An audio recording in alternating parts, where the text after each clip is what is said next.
Right, okay, I'm back again on this OBS series. And if you've been following the Mackie DL32S or the Master Fader 5 series, let me put it that way, because you can use Master Fader 5 on a number of different Mackie platforms. So if you've been following the Master Fader 5 series, you'll know that I've been talking quite a lot around live streaming and preparing, setting up that particular device, that platform, uh, to um, to be able to live stream. Now, the software that I sort of use more commonly is this free broadcasting software called OBS, and I think it stands for Open Broadcast Software. I was hoping it would say it somewhere here really quickly, but anyway, it's called OBS, and it is a free piece of software that you can pick up, download off the internet, straight from the OBS website, and yeah, it's yours to use. There are a ton of features in this particular software package. Considering that it's free, um, and I appreciate some of the other sort of more established brands that are for sale, like I think they call it vMix, I think, and a few others have, world-class features, and OBS would look very limited in comparison. But honestly, for what you get out of OBS, at least for the purposes that I need and for many other people's purposes, you get a lot. You get a lot. You get more than you need. So yeah, basically, what I'm going to do for this video quickly is I'm just going to show you what settings I currently have on my OBS. The reason why I'm going through this is a lot of people will complain about, how do you put it, lag. They'll complain about how they have it set up, but they're experiencing issues with their sound quality or their video quality, etc. Now, the person who taught me made it very clear to me that, look, when you're utilizing any piece of software, or for live streaming, you have to be careful not to overload the software, not to overload your internet connection, and not to demand too much out of it. And if you think of it this way, just think of it as a flowing river, okay, that flows from the mountain all the way to the sea, and think of it as the river at different sections has different power. It's wider in some areas, it's narrower, it's rougher in some areas, it's gentler in other areas. And yeah, so think about it that way, and think about setting up a series of dams that control the water flow, okay? And just ensuring that you set it up in a sensible way so that you can ensure that there is decent, sufficient water flow at all times throughout the entire process. And the aim is to get the water from the top to the bottom without flooding out, without causing issues along the way. And sometimes with rivers, uh, depending on the season, the river may not be as powerful in certain areas as it was, or it may be more sort of vicious in areas where it used to be gentle. Depending on when, during the rainy season, you might have a different sort of experience. And it's the same thing when operating softwares and interfacing different pieces of equipment together to do live streaming. Um, on certain days, your internet connection might not be where it needs to be because there's so many people that are logged onto your Wi-Fi, or to the actual physical connection itself. You might have days where someone's tinkered with the settings on your camera, and therefore there's issues there. And you have to ensure that every single time you're diligently setting yourself up to succeed, so you can have consistent results. And that's the sort of mindset I've taken into my approach. So the Master Fader series is sort of covering the audio hardware that I'm currently using to set up live streaming, and the this particular OBS series is covering the actual broadcast of the video. And the good thing is, if you get everything correct, everything will work smoothly, if you try and sort of force the equipment, the software, to do something that it wasn't originally designed to, just because you want that specific result, which is not bad to want that result, but sometimes you might find that you're, you end up shooting yourself in the foot and tripping yourself over, and you have to look back and sort of think, is it really worth it? You know, one thing you must always keep in mind is the stream just needs to be good enough. Once your stream passes a certain threshold, you need to understand that your viewers who are watching it, will be comfortable with it. It's very rare. I mean, it's possible. I mean, think about it. You could be in your car right now listening to a Beatles song on the radio, and then straight after the Beatles song, they'll play something from an artist who's current right now, and then they'll play something from someone from 2005. It's very rare for an individual to turn around and say, "Oh, the mix on these songs, this song is terrible. It doesn't sound good." You'll never say that. But the Beatles songs was done back in the day when, the types of equipment they were using was in comparison to what they have now. People won't even look at that stuff. Do you understand what I mean? But it's still good enough that it passes the threshold that when you listen to a Beatles song and straight after they play something that was made in 2005, and then you listen to an artist who's only upcoming and big in 2020, you'll find that the quality, yes, it's different from track to track, but there's never a time where you've ever turned around and said, "Oh, the Beatles song was rubbish." You might even say, "Oh, I hope they play more Beatles tracks," but you'd never question the quality. And it's the same thing with your stream. And I thought I should say this beforehand. As long as your stream quality is good enough, okay, nobody's going to question your quality, and they're not really going to compare you because you've got everything in place. So that's how I've sort of taken my approach, and I'm quite happy with that approach. I'm improving as time goes. I'm not saying I'm the best out there. I'm definitely not the worst. But I'm just trying to achieve, to start off with, a consistent, good enough approach. And then if there's ways in which I can improve, I will try and maximize myself in that area and see, how close I can get to the boundaries without causing any problems. And the day will come where I have to say, you know what, I'm gonna have to give up this piece of hardware, give up this piece of software. It's time now for me to move on, and I can then sort of step into the next realm by upgrading. And that time will come. I can prepare myself, set aside the finances I need, and then at least when I move on, I'm a little bit better. So that's my approach. Not everybody likes that approach, but this is the approach I'm taking. Right. So going back to this particular stream here. So OBS. We're going to go through the general settings I have, and as you can see, I mean, you can open up yours on your computer, and you can sort of go through what you have there and what I have here. A lot of this stuff, when I set it up, was just somebody sat next to me saying to me, "Look, for what you generally need to use the software for at this level," and I stream for churches, I stream for myself, I stream for friends, etc. So there's a lot of different, and I record videos which I can edit as well. So there's a lot of different things that I utilize this for, and it's been fine for me thus far. Um, so basically, a lot of these settings were set up at the time when I first got it. So we can just go through this, and I'm not going to sort of name each and every one, but you can look through and see what's ticked for me in certain areas.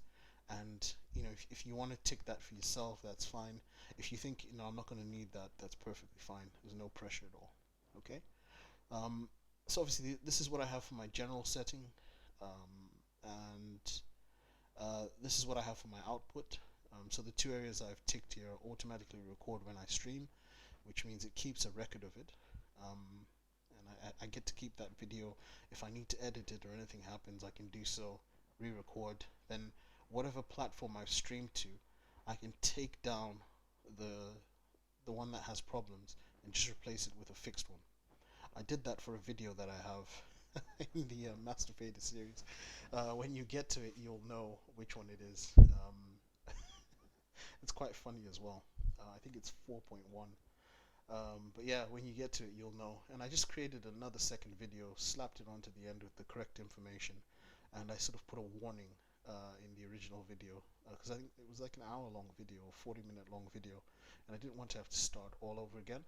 So I just put a warning through the area that I'd made the mistake, which is about a minute or two worth of talking, and I added a quick 4-minute disclaimer at the end and corrected the information.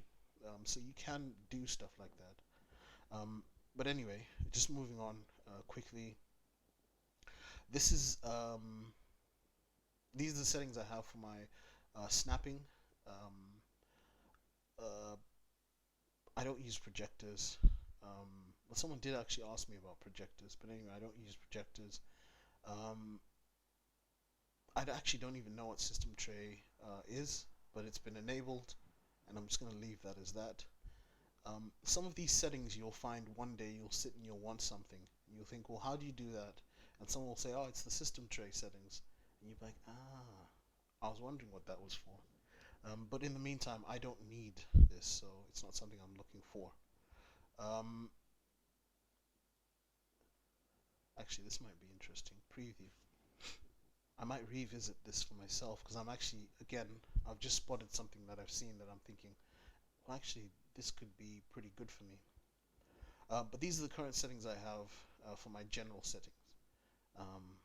Studio mode, and this is the multi-view mode. Play around with these, see what works for you, change what doesn't. But just Google some of these terms because you might find something in here that you think, okay, this is actually really good. For my purposes, I don't need to do so for now. But if you do have any pointers you can throw at me, hey, by all means, do let me know. I'm always here to learn. Now, obviously, I'm streaming on YouTube, but you can stream.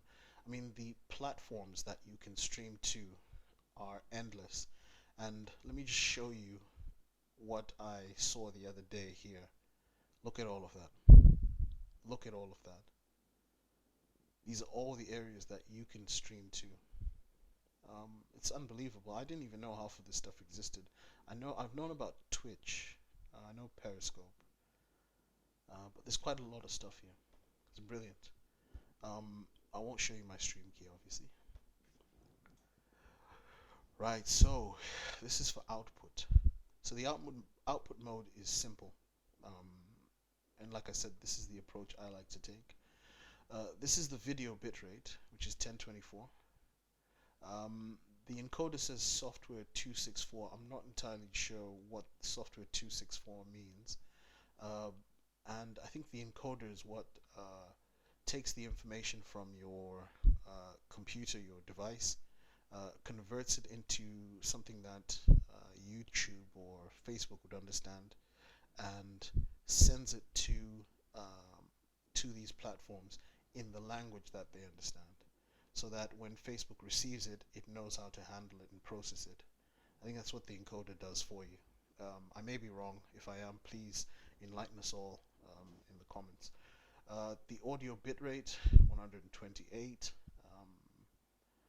and it says here the encoding preset is very fast.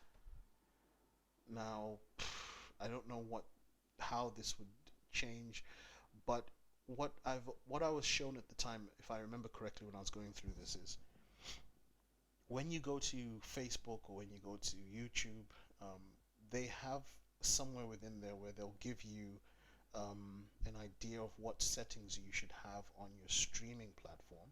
So whether it's an actual physical software like OBS, or whether it's an online-based streaming platform, there's a few out there. I think we've used something called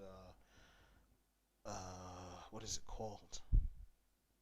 StreamYard, and Restream.io.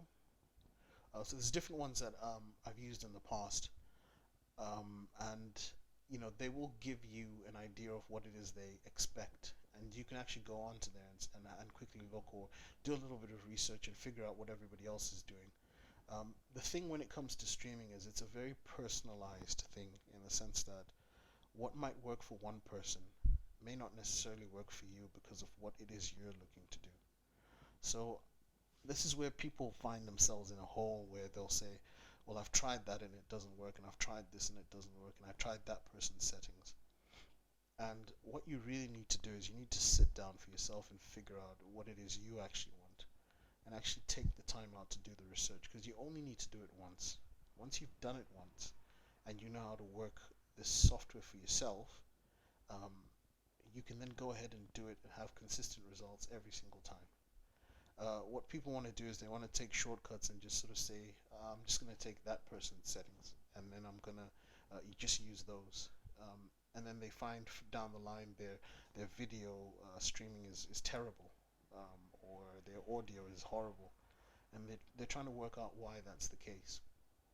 I've seen this a lot. But as I said, to avoid this personally, I have decided to take the time out to do it properly.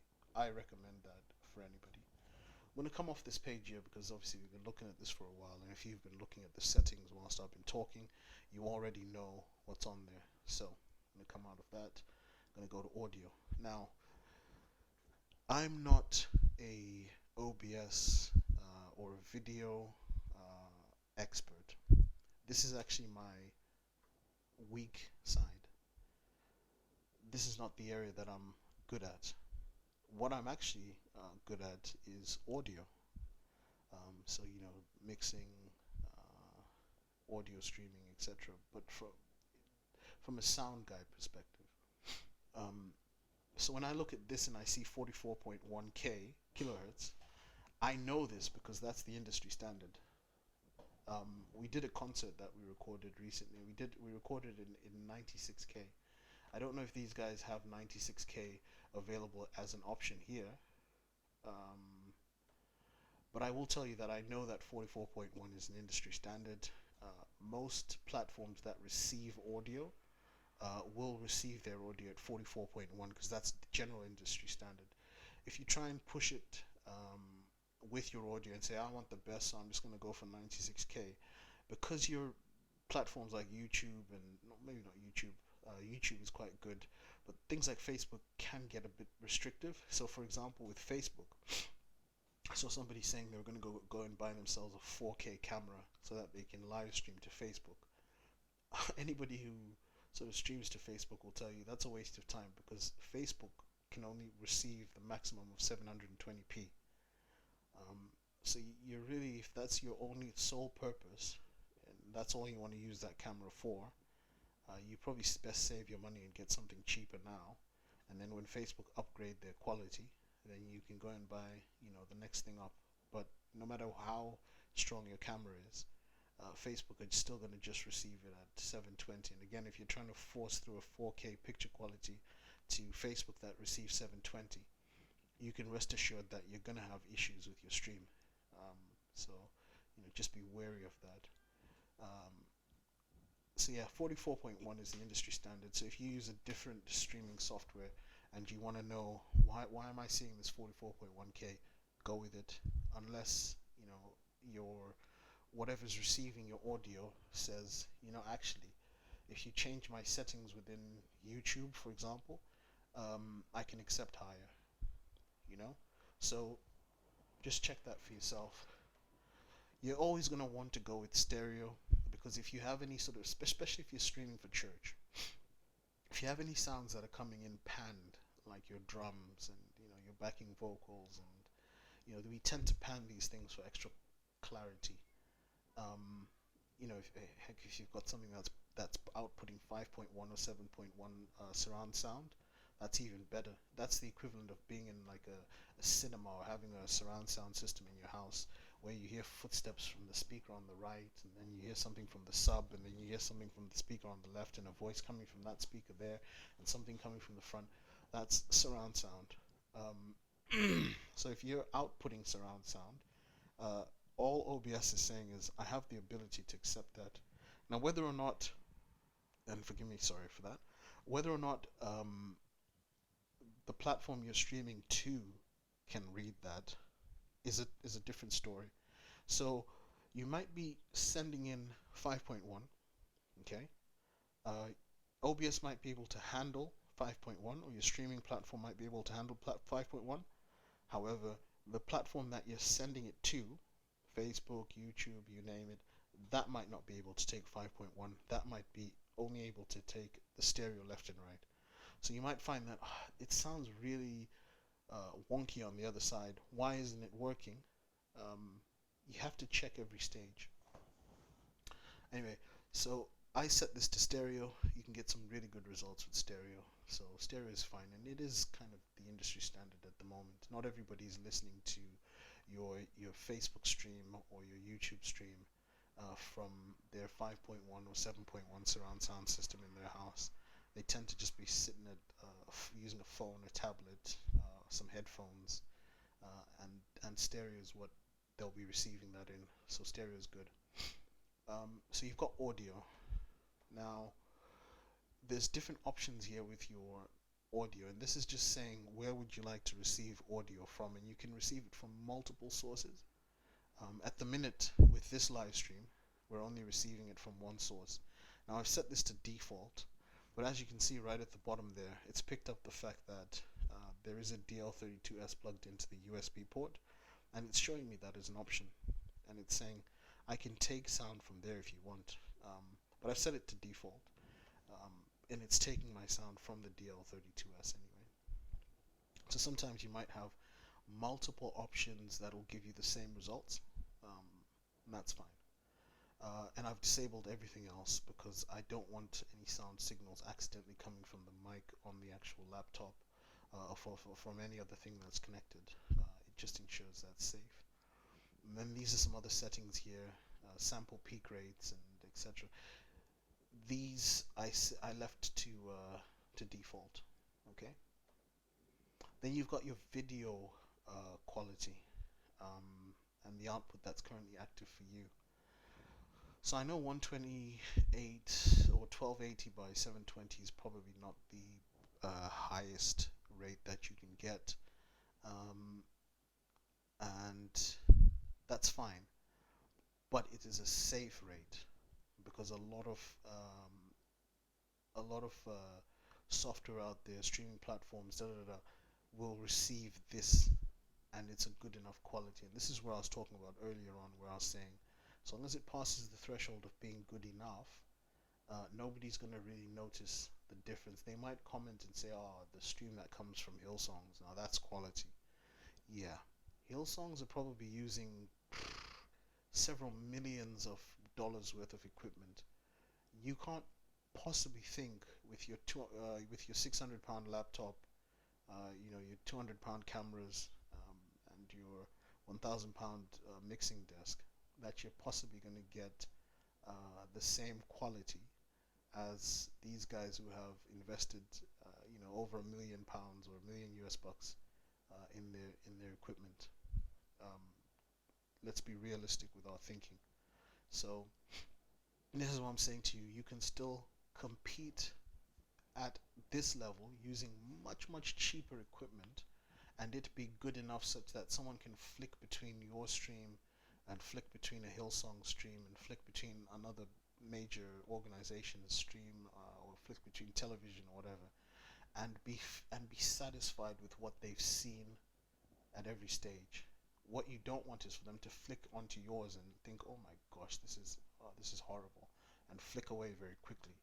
So that's what you want to cater for, and make sure you're focusing your attention on the right things, and you'll be fine. Okay. And then there's some other settings here. Now, this one actually warns you that the bill near option for the downscale filter, which I don't even know what that is the fastest, but it can be blurry if scaling. I'm not entirely certain what scaling is. However, underneath here, it talks about frames per second value. Now, one of the things I did to teach myself how to do this stuff is I joined every single live streaming church audio, visual audio face group, that I could find on Facebook, and you know how you get the information in the news feed. One of the questions people were asking is, should I do 1280 sorry, 1280 by 720p at 40 frames per second, or should I do that at 25 frames per second, or should I? And this was a poll or a question that was posed on one of the groups, and people responded with all sorts, and they were saying, oh, if you're going to be doing this, then you probably want to set it at 40 frames per second. You could push it to 25 frames per second. Sorry, if you're at a push, or if you bring it to 25 frames per second if you wanted, for it to be stable. I tend to use this when I'm doing that, but if I have this, I'll change it. If you're using these cameras, and people just have all sorts of discussions, and I'll sit there and I'll read this stuff, and it might sound like it's a different language at the time, and then you come and you have a quick look at your settings, and you realize that some of the stuff they were talking about begins to make sense to you, and it clicks. You make the adjustment, and you realize all of a sudden that problem you were having with the screen flickering, or with the picture quality not being sharp, has all of a sudden become sharp. And it's brilliant. So one of the things they were saying is this 1280 by 720. If I understand correctly, and again, correct me if I'm wrong. You can always type a comment or whatever. They were saying that affects the size of the picture frame. Whether it's like widescreen or whatever, or that can affect the size of the picture frame and the frames per second. So they were saying it's probably better to have a smaller size of picture frame, so 1280 by 720, and slightly higher than 20 FPS rate, right? Frames per second, and that will ensure that you get better quality. And someone actually put two pictures side by side, and the first one was blurry, and the second one was clear, and I was like, my goodness. So even though it was still the same 12 by 80, so we're not even talking about anything higher than that, just by adjusting the frames per second, the second picture quality was amazing, and it was the same camera. So you can learn a lot from these groups, and I attach myself to all these groups so that I can go through, I can read when I have free time, and I just go in and I just learn. I absorb the information. One day it's going to come handy. Here's another cool feature in OBS, and these are hotkeys, and you can literally assign a key to do something for yourself whilst you're in OBS. So I can say M for studio mode, and if I'm ever doing anything and I press the letter M, it'll always change it to studio mode for me at a push of a button. I can transition by one letter, Z, and you can pick whatever you want. It's entirely up to yourself. And it just means you can switch between cameras. If you have 4 cameras linked, you can just say the first camera is camera 1, the second camera is camera 2, 3, and 4, etc. And just by a push of a button, you can switch from one camera to another without having to waste time using your mouse and trying to click and bring it across to the preview screen and then click to transition. Just one button, bam, the camera is on. You do what you need to do, and you can bring it back. So this is a really, really useful page. Okay, now you've got your advanced settings here. Now I've never really need to make any changes in this section here, but for some of you who are, who know what they're talking about, and they want to get more out of their software, and you know how to get more out of your software without sort of killing your quality, this is a good area. By all means, if you know some cool stuff for me to learn in here, then let me know. I'd love to learn. But what I'm going to do is I'm just going to quickly show you very quickly how I sort of set things up for live streaming. If you want to see anything to do with the sound aspect and how I prepare my sound there before bringing it into OBS, have a look at the Master Fader series, and it'll just sort of give you general tips and tricks using that digital mixer. But the information I share there is kind of general information. So if you have a different type of digital mixer, particularly where I talk about, there's a particular video that I talk about linking stuff to live streaming. You can look for the same features within your digital mixer. If your mixer has them, you can follow similar steps and you'll be able to do the same thing. So that's pretty cool. But essentially what I do is I set my sound, my audio input, sorry. So I'll go here and I'll come to audio, and I'll pick any one of these. I picked this. It doesn't necessarily have to be that. You can disable whichever one you want and enable whichever one you want. And I picked this one here, and I said set it to default. But earlier on I was telling you, if you've got a USB device plugged in, so for example here, there are two things I have plugged in. I've got a camera plugged in, which is a USB webcam, and that has an inbuilt mic. And I can use that for audio, which I'm not going to, but I could use the audio of that if it suited my needs, or because I have a digital mixer which also acts as a studio interface, USB interface, where I can pull 32 separate channels in from anywhere, from this device. That's going to give me better sound quality. So that's what I'm currently using now. And yeah, I've set it to default, but I can select that instead, and it will still give me sound from the Mackie device. And as you can see, my sound is coming in. And one thing you want to make sure is your sound is always in green. Check your live stream to make sure that it's loud enough. If it's peaking into yellow or going into red, you don't want anything to go into red, because that means it's clipping. It's actually losing some of the sound signal coming in. So whoever's listening on the other end is hearing certain parts missing. So you might have a drummer that's playing. Sometimes they'll say, well, occasionally I can't hear the snare, or I can't hear some of the backing vocals. It's just loss of sound through clipping, and it just means your signal coming in is too hot. So you might have to adjust it in your mixer, or you can adjust it here by, but then that's going to kill the volume for things. So you just lower it appropriately, it will make the change for you. Okay, um, and that's pretty much it when you're bringing in sound signal from an external USB source. It could be a preamp, it could be an actual digital mixer, it could be something that can output audio in USB. See, some cameras will allow you to do that, and then you can send the signal in via USB into your OBS from the camera directly.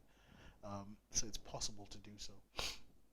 And all you need to do is you need to go into your sound settings, as I did there.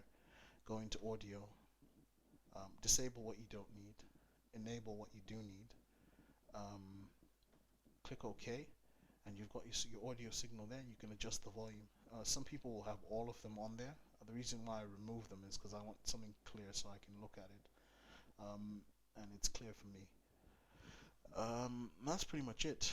I mean, I've already done a video where I speak about the general usage of OBS. So things like scenes and sources and creating all this stuff. It's all in the previous video, so I won't go through that again. And we've covered all of this, all these settings, etc. for live streaming as well. This video is just purely to talk about what general settings I had, what sort of approach is the most sensible approach, and also how to bring in your audio from a different source. The good thing about bringing it in from a digital mixer is that you've already mixed the source and cleaned it up there. If you haven't and you're bringing in some raw unmixed, so say you've got a USB preamp or a Firewire preamp, and you're bringing in that signal and it's unmixed because the preamp doesn't have the ability to do so, you can come in here and go into filters. See, we've selected mic aux 2 to be the channel that we want to use. As I said, you can pick some of the other ones. You don't have to specifically have mic aux 2. You can come in here and go into filters. Once you're in filters here, you've got the option on the right hand side to bring in what we call dynamic processing. So these are some of the things I would have done within the digital mixer prior to getting my signal sent out here. So I've already got a compressor on my channel. I've already got an gain and different things. Obviously I've got a lot more options on my mixer than what OBS offers, but compression is good because compression keeps your signal coming in consistent. You don't have things where it's spiking really loud or it's getting too low. it brings the quiet sounds up and it stops the loud sounds from being too loud. So it's just really consistent. And this is what you get when you're watching things like the news. You know, they speak and it's always very clear, it's always very consistent, and you don't have to keep, your brain doesn't have to keep working overtime to try and compensate. Gain just increases the overall volume, or shall I, let me use the word sensitivity, because there's an aspect of sensitivity in gain. But for people who don't normally do sound, um, it's not just volume, but it does increase the volume quite a lot, and it will increase the sensitivity of whatever's coming in as well. So if you have a lot of background noises, you can turn the volume up, and that won't necessarily turn up the background noises as well too bad. But if you increase the gain instead of the volume, then yes, you'll pick up a lot more than before. You can also invert your polarity. Again, I don't think this is anything you'll ever need. Um, what else do you have? You've got limiter, and this just sets at a highest level that you can get volume wise. So if you have a signal that's coming in that's very, very loud through a USB preamp, for example, one of the things you can do is you can just sort of set a limiter and say, no matter what happens, this volume should not exceed this much if it's background music or something. And then you can set your microphone to be slightly louder, and then you'll always know that it's not going to overpower you. You can do the same thing with a compressor. Now, a noise gate, what a noise gate does, you can watch, I covered this in the Master Fader series as well. That's what I was saying, it's really good in the sense that you can gain information about how to utilize some of these features, even though you're not necessarily using the DL32S or the Mackie mixer. You'll still learn about how to use limiters, compressors in a lot more detail than what I'm doing on this video. But what a noise gate does is, if you have a microphone and you're in a room that's maybe untreated, there's noise coming from the street outside, you know, maybe you're in an office space, but there's someone having work done and there's a lot of hammers banging and noise in the background. What you can do is you can turn on a noise gate, and what it does is you'll just tell that this gate to say only allow volume levels that are louder than the background noise, and you just do it by moving a specific marker. And as you move that particular marker, what you'll hear is the background noise will begin to disappear, and maybe the sound of you speaking into the mic will begin to get louder. Okay, and well, it won't get louder, sorry, but you'll still be louder than the background noise. So that's disappearing, and you'll just be able to hear yourself a lot more clearer. Don't push the marker too far, because if you do, it'll start to take away some of your speaking. So for example, I've got a gate on this mic, and what I'm going to do now is I'm just going to quickly twist my head away and try and see if I can get the gate to close, but you'll still be able to hear me faintly in the background for a few seconds or for a split second, and that'll be the gate closing and shutting because I'm not speaking loud enough, so it's closing. So I'm going to just speak from somewhere out here, see if the gate can close. Not sure if that works, but then at some point you should see a boom, because I've passed the threshold, and then it just throws my volume straight up, and that's the gate kicking in. But yeah, but I do cover that in the Master Fader series. I think it's in the second or the third video. Noise suppression, I'm assuming it's going to be the same thing. In the music industry or in the audio industry, we refer to gates. They might have included this as a plugin, which is some sort of gate that does something. I've not used this, so I don't know. Now, VSTs are plugins that you can buy from external sources, and they do various things. Whatever it is you need a plugin for, there's people out there that make these things, and I'm assuming that this is what this is, that you can have certain types of plugins that you can bring in. I don't use VSTs myself because I use Reason, and you can create your own plugins in Reason, so there's no need to actually go out and buy them. But yeah, if you know what you're doing, that is. But that's pretty much what you have here. just for argument's sake, I'm just going to click on a compressor and see what it gives.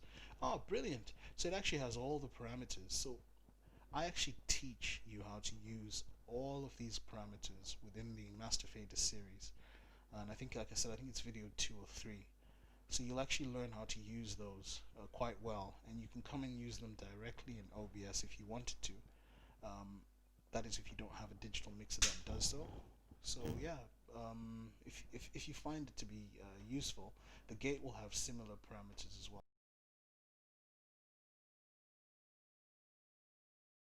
Telling you how it's received.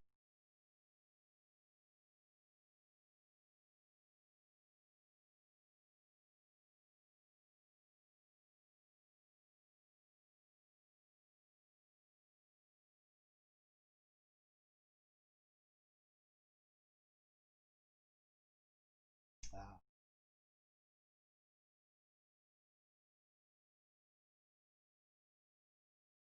similar. I think,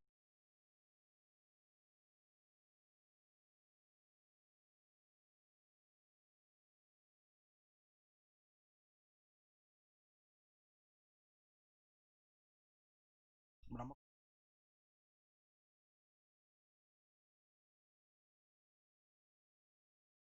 to get it's like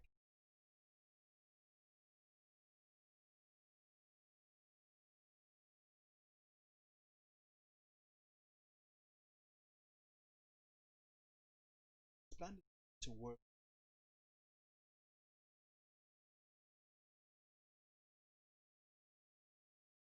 Start expanding. Turn it a lot.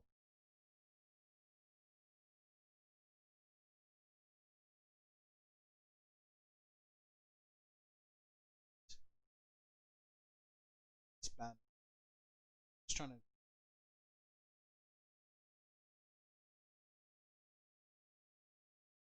sense that it's not receiving. It's to receive. Just speaking instances, certain words completely suddenly going to expand states gently out.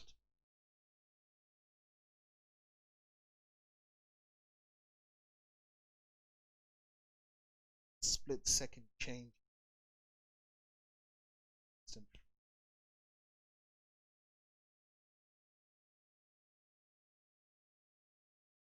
sound expand. Did I cover?